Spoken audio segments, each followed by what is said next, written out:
தென்னிந்திய நூற்பாலைகள் சங்கத்தின் சார்பில் புதிய ஆய்வக பரிசோதனை கூடம் துவக்க விழா நிகழ்ச்சி நடைபெற்றது. பஞ்சாலை நகரம் என்று அழைக்கப்படும் கோவை மாநகரத்தில் நூற்பாலைகளின் செயல் பணித்திறன் தற்பொழுது அதிக அளவில் சுணக்கம் கண்டு வருகின்றது. நூற்பாலைகளை அதிகப்படுத்தவும் நூற்பாலை பணியாளர்களின் வாழ்வை மேம்படுத்தவும் அதிக அளவில் போராடி வரும் நூற்பாலைகளில் சங்கமான சிஸ்பா அமைப்பு பஞ்சாலை சார்ந்த நடுத்தர தொழில்துறையின் வலிமையான விவேகமான வளர்ச்சியை மீண்டும் எட்டியுள்ள நிலையில் இச்சங்கத்தின் உறுப்பினர்களின் ஒருங்கிணைந்த முயற்சியின் விளைவாக நிர்வாகத்தினருக்கும் அரசு மற்றும் பணியாளர்களுக்கு இடையேயான ஒரு இணக்கமான சூழல் உருவாகி வருகின்றது எனவும் பஞ்சாலை தொழில்களில் உள்ள சிக்கலான நிலையை அரசின் கவனத்திற்கு கொண்டு சென்று பல்வேறு தீர்வுகளை கண்டு வருகின்றது. இதன் தொடர்ச்சியாக சிஸ்பா உறுப்பினர்கள் பயன்பெறும் வகையில் கோவை சித்ரா பகுதியில் சித்ரா பரிசோதனை கூடத்தை என்ற பஞ்சின் தரம் அறியும் பரிசோதனை கூடம் திறப்பு விழா நிகழ்ச்சி இன்று நடைபெற்றது.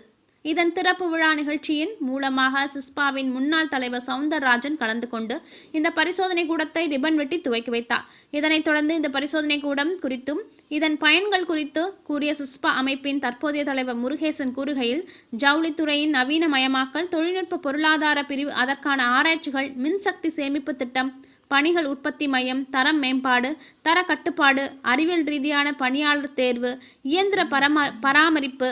அறிவியல் ரீதியான திட்டப்பணிகளை மதிப்பீடு செய்தல், இயந்திர உற்பத்தி மீதான ஆய்வுகள், நிதிநிலை செயல்பாடுகள் போன்ற பல்வேறு பணிகள், அதற்கான ஆலோசனைகள் இம்மையம் செய்து வருவதாகவும், ஜவுளி தொழில் முன்னேற்றத்திற்காக செயல்படும் வகையிலும் இந்த பரிசோதனை கூடத்தில் 500க்கும் மேற்பட்ட முறையில் பஞ்சின் தரம் மற்றும் அதன் திறன் குறித்து பரிசோதனை செய்யும் வகையில் இந்த நவீன பரிசோதனை கூடம் துவக்கப்பட்டுள்ளதாகவும், பருத்தி நூல் நிலைகளின் இயல்பு திறன் வேதி பரிசோதனைகளை இந்த மையத்தில் பரிசோதனை செய்யும் வகையிலும் அரசின் NAPL அங்கீகாரம்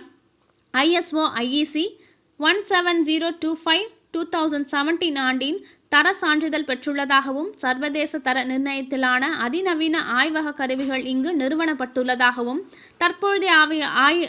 தற்போதைய ஆய்வகத்தில் ASTM ISO BSIS போன்ற முறைகளை பின்பற்றி தரம் நிர்ணயம் செய்து வருகின்றதாகவும் தெரிவித்துள்ளனர். இந்த நிகழ்ச்சியில் சிஸ்பா முன்னாள் தலைவர் சவுந்தரராஜன், சிஸ்பா தலைவர் முருகேசன், சித்ரா இயக்குனர் டாக்டர் பிரகாஷ் வாசுதேவன், சிஸ்பா துணைத் தலைவர் ஜெகதீஷ் சந்திரன், இந்திய ஜவுளி கூட்டமைப்பின் தலைவர் துளசிதரன் மற்றும் சிறப்பு விருந்தினராக ரூட்ஸ் நிறுவனத்தின் இயக்குனர் கவிதாசன் என பலரும் கலந்து கொண்டனர் என்பது குறிப்பிடத்தக்கது. சிறப்பு பேச்சாளராக வந்திருக்கின்ற கவிஞர் டாக்டர் கவிதாசன் அவர்களையும் இங்கே வருக என்று எல்லாரும் ரொம்ப ஆவலோடு எதிர்பார்த்து இருந்தோம். உள்ளாட்சித்துறை அமைச்சர் SP வேலுமணி அவர்கள்